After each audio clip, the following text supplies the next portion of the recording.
This poor creature can't be my maker. Could it be some subspecies of vampire? I must find a place to analyze the blood.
Where are we headed? We're on our way to the Pembroke Hospital. It's just across the canal. They'll have a bed for poor Mr. Hampton. William was... What manner of creature was he? Predator, prey, villain, and victim. Who can say? The important thing is that he's been stopped. Duly noted. And the woman? What... Who is she? What woman? Oh, don't play me for a fool. You used me to locate that skull. You must know who she is. And I thought you a gentleman. You shouldn't talk about a lady behind her back, but I will tell you she values her privacy. Were London as peaceful as she appears from the middle of the canal? If only that were the reality of the situation. To be honest, I've always tried to avoid this part of town. Pembroke Hospital is the last bastion between the rest of London and the epidemic. The flu has decimated the East End and the war still rages. Welcome to the front lines of a plague. This is where you work, Dr. Swansea? I am the administrator of Pembroke Hospital. I thought you were here in service of your mysterious order, the Brotherhood of... Of St. Paul's Stole, yes. But first and foremost, I'm a man of science.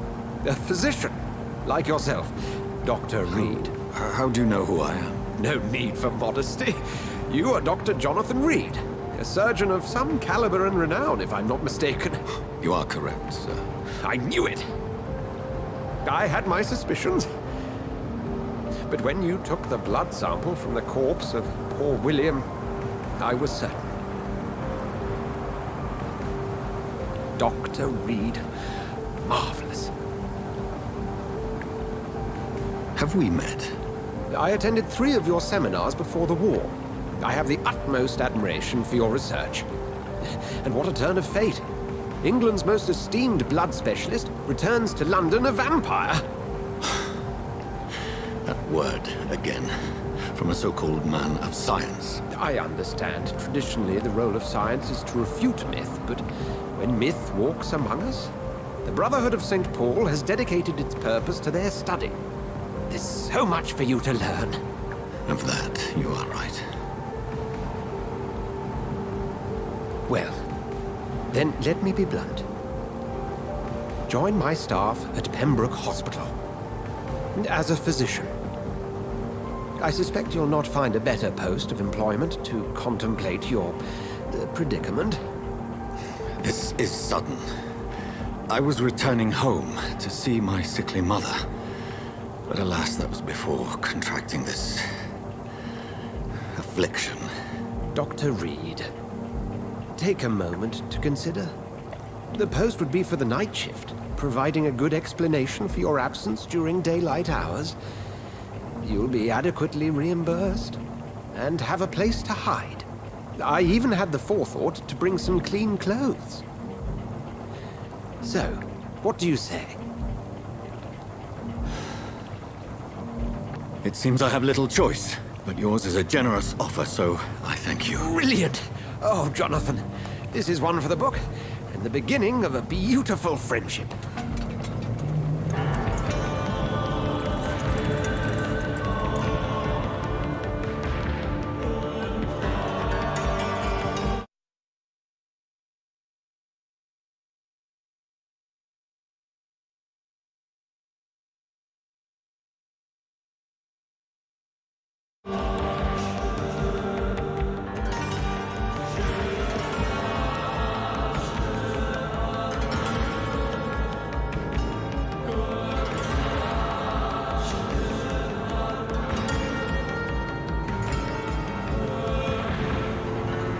Dr. Swansea, thank goodness. I was beginning to be concerned.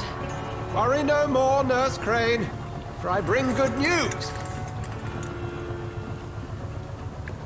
Oh, Doctor, what a night. We lost 2 more patients. Nurse Scow said she couldn't take it anymore and resigned. Yes, well, I'll make a new rota in the morning. In the meantime, find a good bed for Mr. Hampton. Be sure to pay attention to his needs. Of course, Doctor. Oh, and Dorothy, Yes, Doctor? Dr. Reed here has just returned from the front. He served King and Country and will be joining us here at Pembroke. We're very lucky to have gained a surgeon of his talent, and one so experienced in blood transfusions. That is good news indeed, Doctor. Oh, yes.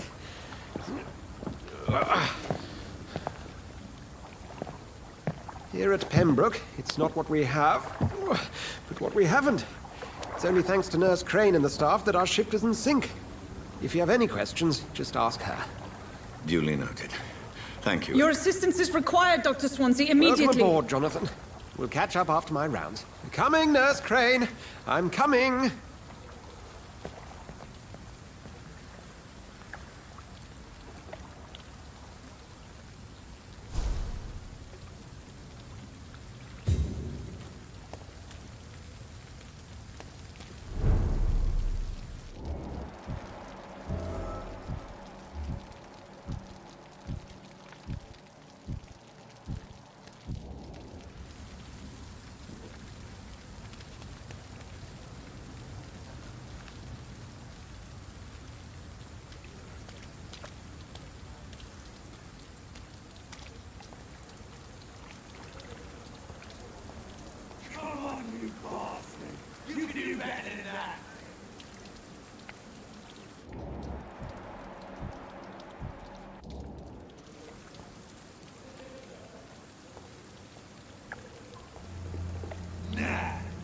It's my turn.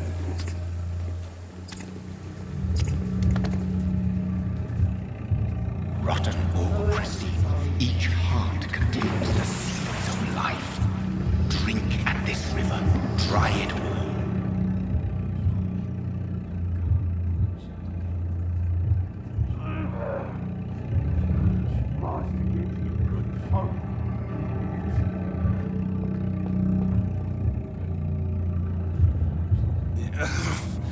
Oh, come on, you bastard!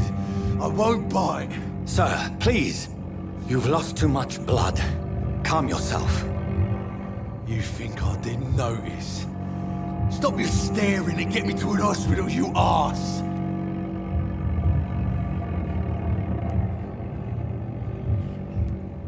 Insulting a good Samaritan. Not exactly the way to get rescued. All right, sorry. I am in pain here. My guts are spilling out onto the street and you're yabbering on. Yes. That's a very nasty wound you've got there. Take my word, I am a doctor. Dr. Jonathan Reed. Name's Clay Cox. I'd appreciate you helping me to a better place, Doc. Follow me, Mr. Cox. Let me assist you to that better place.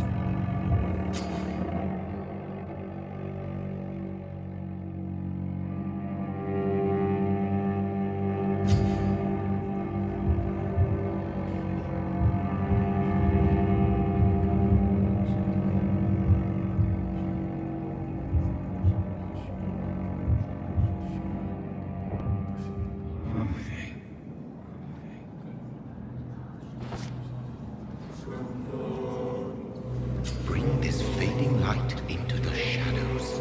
Dance with him the dance of life and death.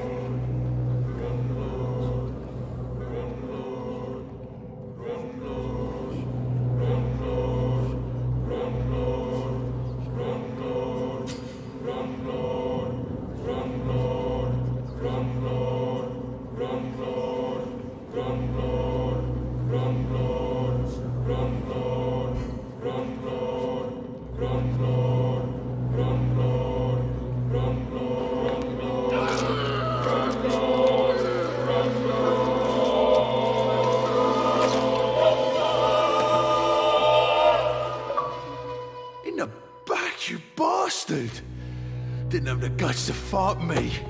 Fuck you. I'll kill you. I'll kill you. Didn't have the guts.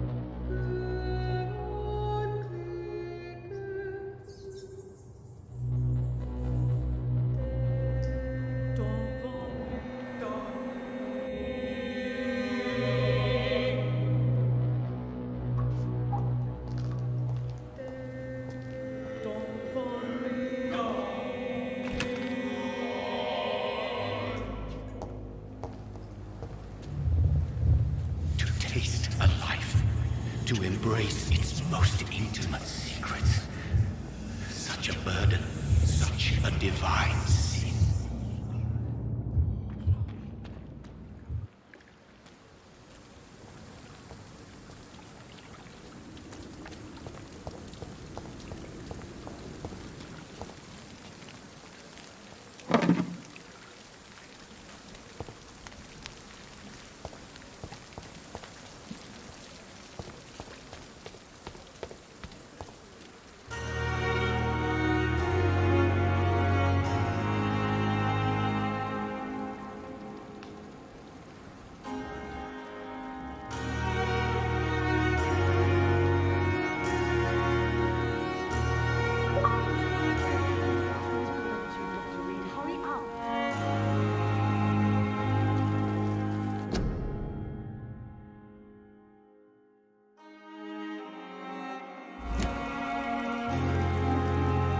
Doctor, where have you been? I've little time to play hide and seek with new staff members, no matter how illustrious they may be. I apologize, nurse. I needed some time to myself. This has been the longest and strangest night of my life. You delivered poor Mr. Hampton from a terrible fate. The means to that end should be of little concern, Doctor. Thank you, nurse. What can I do for you? Dr. Swansea insisted we provide you a quiet office. You'll find it on the second floor with your name on the door. Thank you. Nurse Crane, isn't it? Yes, Dorothy Crane. Welcome to Pembroke Hospital, Dr. Reed. Your office has been prepared.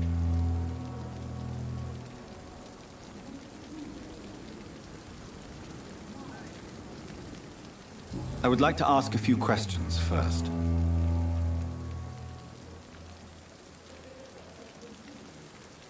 And Mr. Hampton, the patient we brought in, how does he fare? I gave him a sedative to help him sleep. Poor thing was in quite a state of shock. What kind of man is Dr. Swansea? Well, you accepted the job from him. I thought you would have known about your employer.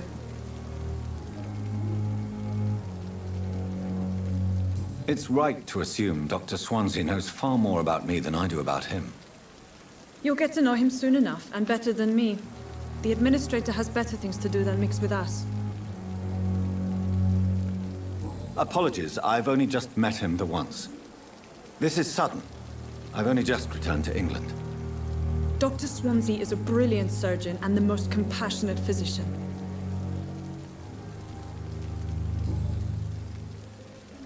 If you could point me in the direction of my room again, nurse. Second floor of the hospital, left after the stairs. It's the last vacant office at the end of the corridor. Thank you, Nurse Crane.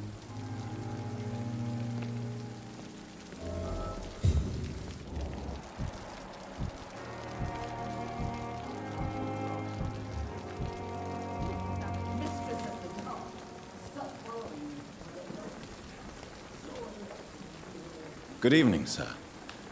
I'm Dr. Jonathan Reed. I'm new here. I've already heard about you, Dr. Reed. I'm Milton Hooks, the ambulance driver for this shithole of a hospital. That's quite a blunt introduction, Mr. Hooks. You can call me Milton. I like to speak my mind, Dr. Reed. Perk of the job. Don't judge me, and I won't judge you. I'm not sure I understand what you're talking about. Well, I'm no doctor, but I'm pretty sure a gun can't be used as a surgical instrument. You have a keen eye. I learned to shoot during the war, and have carried one ever since. Old habits die hard. No need to explain, Dr. Reed. And if you ever need a better gun, remember, I may have something for you.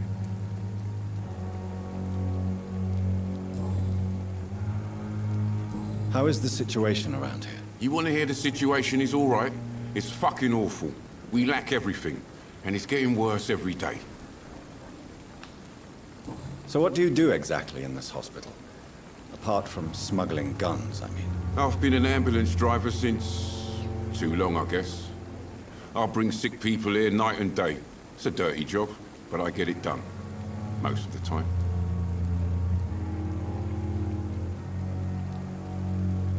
Since you're on the front line, how is the sanitary situation in this vicinity? It's a complete disaster. It's even getting dangerous to enter some streets or buildings. Even the locals attack you. It sounds like things have been a bit rough recently. What's happened? Yesterday I got attacked by the patient I was bringing here. I escaped through the hospital's garden, but I lost my wallet when I was running. You left an infected patient outside the hospital? That's incredibly dangerous. Go there yourself if you want, but be careful, Doctor. I'd rather not bring your dead body back.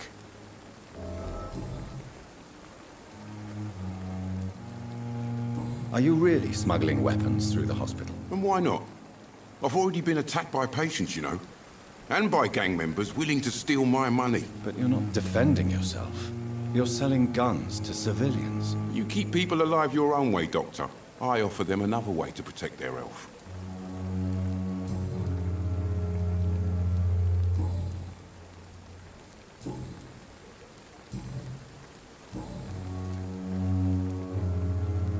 I'd like to see your goods. Wise choice, Dr. Reed. A reliable gun is what everybody needs these days.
Good evening, nurse. Good evening, Doctor. I don't think we've been introduced yet. My name is Pippa Hawkins. And I'm Dr. Jonathan Reed. Dr. Swansea has recently offered me a position in this hospital. Well, it's a euphemism that your help will be appreciated, Doctor. How would you describe the situation at the Pembroke Hospital? It's serious. The flu is wreaking havoc amongst the staff and patients. We are running out of everything. You must get a hold of yourself, nurse. Sorry, I'm exhausted. No one has any idea when this epidemic will be over. Nurse Hawkins, the Spanish flu won't last forever. Even the Black Plague didn't kill everyone. I wish I could believe you. But what if this epidemic was worse? What if in the end, nobody was spared?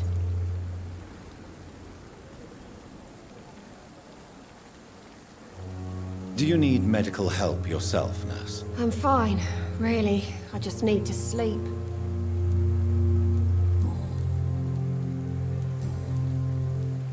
Goodbye, Nurse Hawkins.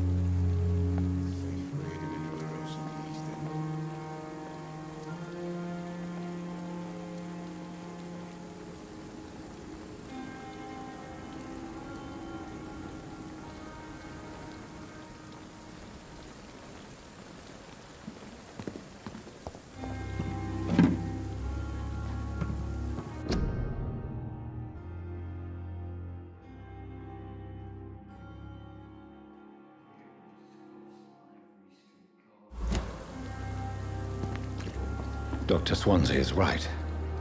This place seems perfect to conduct my research.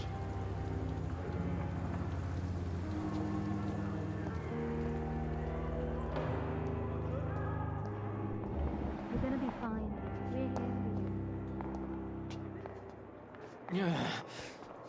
Damn. The pain. It's here again.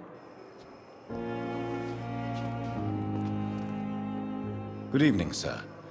Can I help you? Unless you're here to fix my face. No. I don't think you can help me. I'm Dr. Reed. I've recently taken the position of head surgeon here. War injuries, am I right? You guessed right, Doctor. German shell took my pretty little mug right off. But they still call me Thomas Elwood. How is your stay with us, Mr. Elwood? Oh, it's bliss.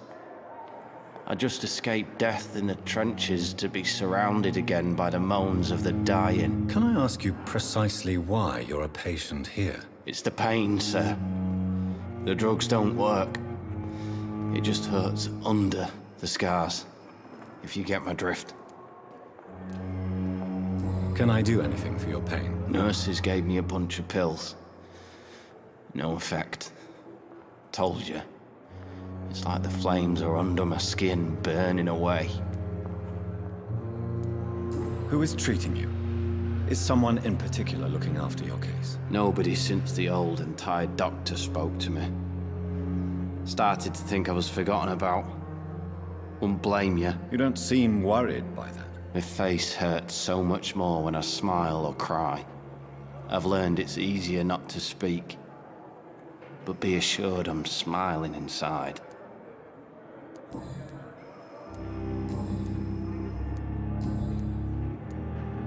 Where were you stationed, sir? Did you serve for long? I really don't want to talk about all this shit. No offense. I was pushing too much. I served in France myself. I just wanted to know what happened to you. You were an officer, weren't you? Then I doubt we fought the same war, sir. No offense. Goodbye for now, Mr. Elwood.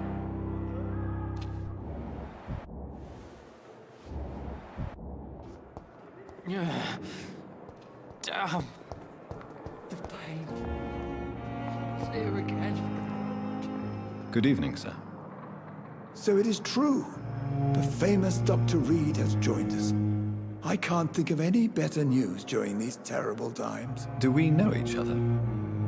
Actually, yes. We met once before, at the Rockefeller University in New York. Dr. Tippett, yes, I remember. I was assisting Professor Carell in his research about coronary bypasses. He had nothing but praise for you. He was also very confident about your future. And look at you now. Eminent surgeon and blood transfusion specialist.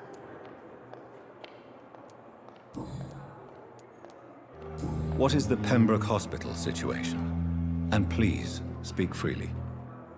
This hospital is not exactly the best of London. I'm sure you are used to working in a better environment. It's more than enough. In any case, the personnel of a hospital are much more important to me than the building. Don't be misled by appearances, Dr. Reed. This hospital does not lack talented people. It just lacks hope. What can you tell me about the staff in the hospital? Some are really good, and others are not so good. But during this troubled period, there is no time for slander. I prefer to focus on the positive character traits. Tell me more about cherished people, then. Nurse Brannigan is a pearl. She is the most helpful and dedicated nurse I've ever worked with. A clever and cheerful woman. You really seem to admire her skills. I'll go even further. If she was a man, she would be a damn fine practitioner. Any opinion about the management? I don't always agree with Dr. Swansea's reserve, but I must admit he does all he can to keep this facility running during this crisis. Ah, yes, the burden of command. I was fed up with this concept while serving as a medical officer. Don't get me wrong.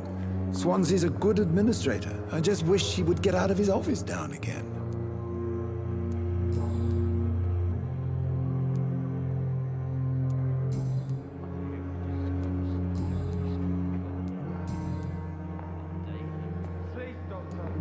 Goodbye, Dr. Tibbets.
Damn. The pain. It's here again.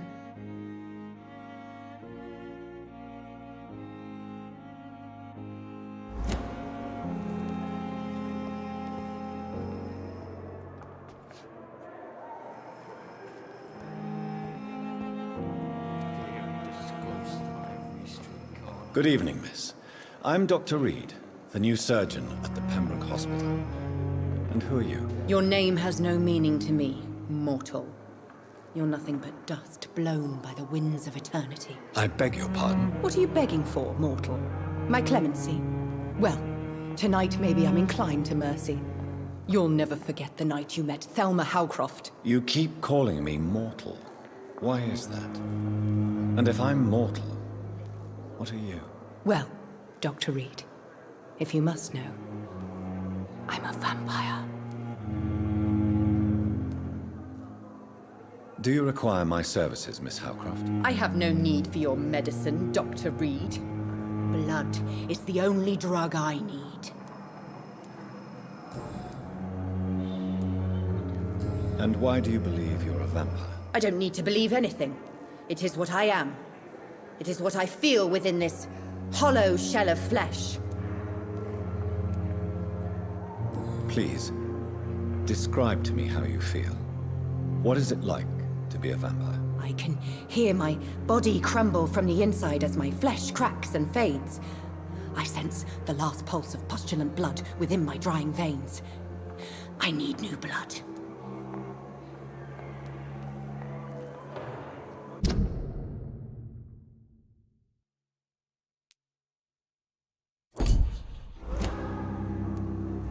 I see. Have you ever heard of Cotard's syndrome, Miss Howcroft? Never. It's a mental illness discovered by a French neurologist named Jules Cotard. The affected patients are delusional. They believe that they are putrefying, that they are dead, a ghost or a ghoul, or in your case, a vampire. Delusional, you say? Oh, sad and petty mortal. You can't even begin to understand the concept of immortality. And you think it is I who am delusional. I'm assuming you must be a patient here. Am I right, Miss Howcroft? It's only a cover. To hide from my enemies. I can leave whenever I want. As a woman, a spirit, fog, or bat. Who are these enemies you mentioned? Can you describe them? I cannot say for sure. But I sense their eyes on me from nearby. I feel them watching me every time I visit the garden near the morgue. The staff here are not your enemy. They're here to help you, to care for you. I'm not speaking of the doctors in white. I'm speaking of the men and women who hunt me. For I am a vampire. I see. Don't worry. These people will not find you here. I'll personally make sure they leave you alone. Thank you, mortal. But do not interfere with them, for you are no match for those that hunt me.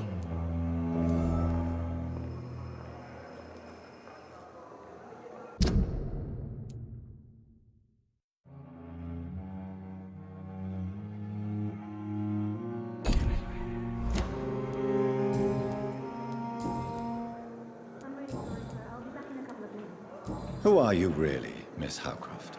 I mean, apart from being a vampire. Is that not enough for you, puny mortal?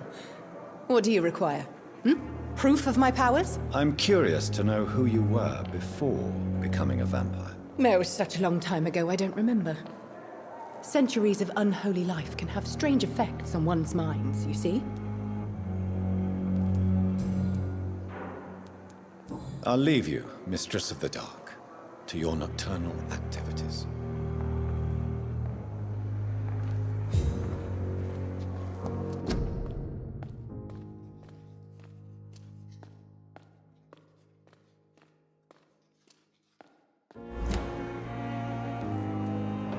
I have wasted too much energy for so little result.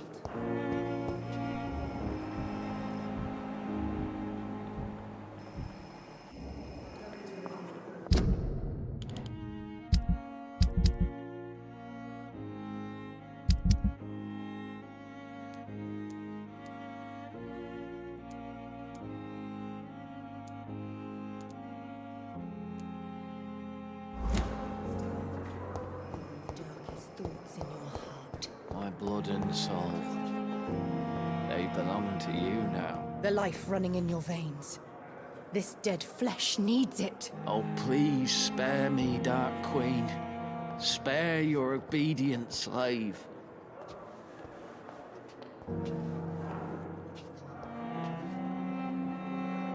Good evening, Mr. Elwood. Evening, Dr. Reed.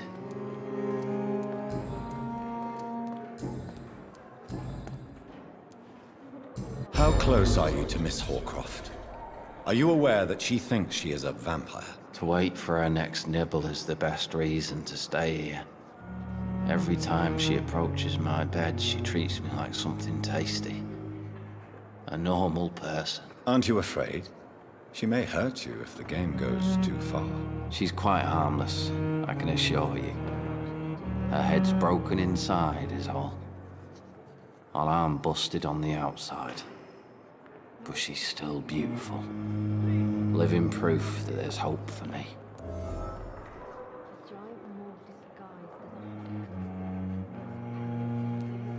So do you let her bite you? You know that's not sanitary. And why not? She's only supping a few drops of my blood. And the pain, it's real for once. She could decide to bite less willing patients. Then it's another good reason for me to stay here, Doctor. You do realize she's mentally disturbed. It's called the Cotard syndrome. She truly believes she's a vampire. In her madness, she never refers to my scars.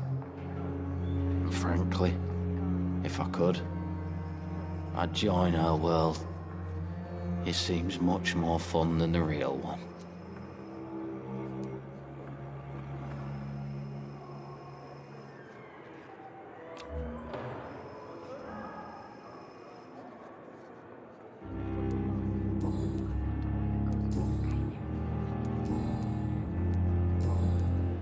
Goodbye for now, Mr. Elwood.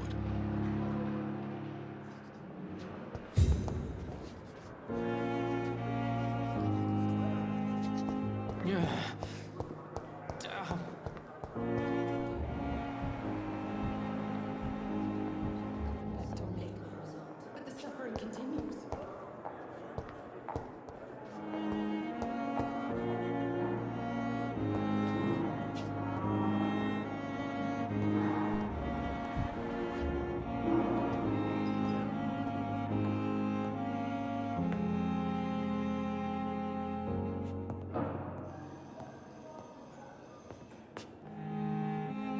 Good evening, Doctor.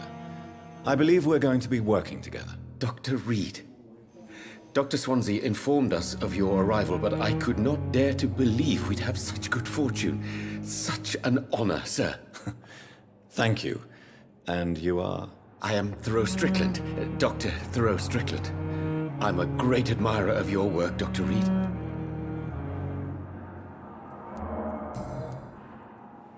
Please, could you tell me something about yourself? I'm a great admirer of your work concerning blood transfusion, Dr. Reed.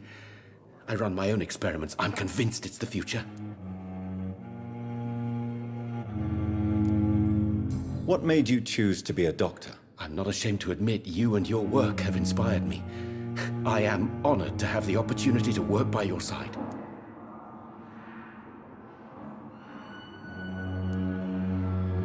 It's always a pleasure to share scientific and medical knowledge with someone eager to learn. I'll be glad to help you if I can. This epidemic may be the century's most terrible disaster, but I'm convinced that we, as doctors, are the only ones able to defeat it. I based my technique on my mentor's research. He helped me perfect my method. What is yours? I'd rather not talk about it. For now, it's just theories and first approach. My process is purely experimental and unsuccessful. As long as you're cautious and methodical, you may remain empty-handed, but you won't fail. You're not the first one to warn me, but I am convinced knowledge is the main weapon against the ravages of this epidemic. What can you tell me about the Pembroke? Well, it has always been an honor to work with Dr. Swansea. But with your arrival, I can't think of a better opportunity to learn about blood transfusion. You seem quite optimistic. It's a rare and precious attitude in these difficult times. I'm convinced that this epidemic is a test of endurance and dedication for us men of science. Questions remain about our capacity to resolve the situation. True. Last summer, during the first wave of the epidemic, I used to joke with Milton about the extra work. We're not smiling now. Do you need help with anything in particular? Well, yes, maybe. I'm waiting for a batch of products I ordered for my personal research, yet my supplier seems to have vanished. Do you want me to play the errand boy for you? Oh no, Dr. Reed. But if you went personally to his shop, what with your reputation and all, he wouldn't dare to refuse the products I need. I see. Well, give me the address, for I may pass by if I have time.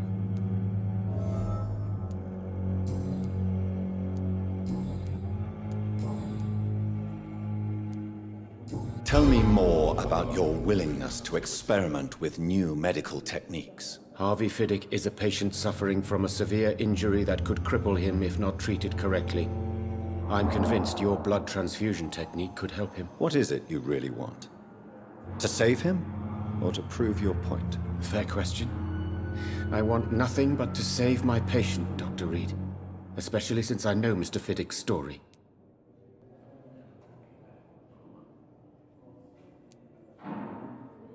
Tell me Mr. Fiddick's story. Our first diagnosis was compromised because Mr. Fiddick lied to us about the real origin of his injury. He first claimed it was an accident. But why would he hide such crucial information from us? Because he is a proud father, ashamed of putting his children at risk because of his own negligence. This personal involvement could also appear to be a lack of impartiality. You must know that a good surgeon must remain neutral. I agree.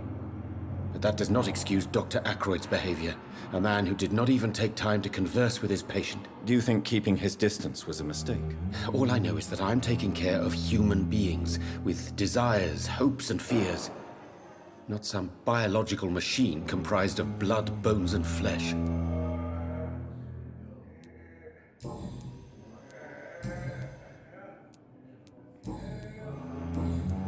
Goodbye, Dr. Strickland.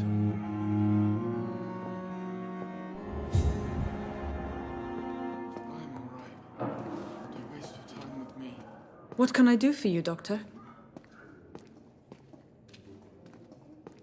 Thank you, Nurse Crane.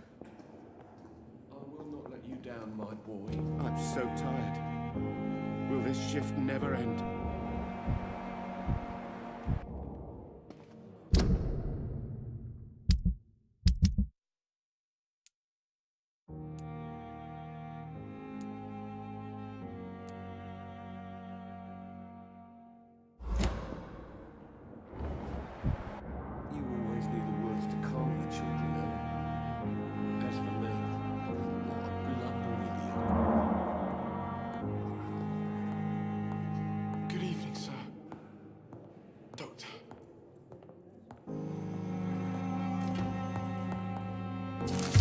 Sweet girl. Reads me like a book.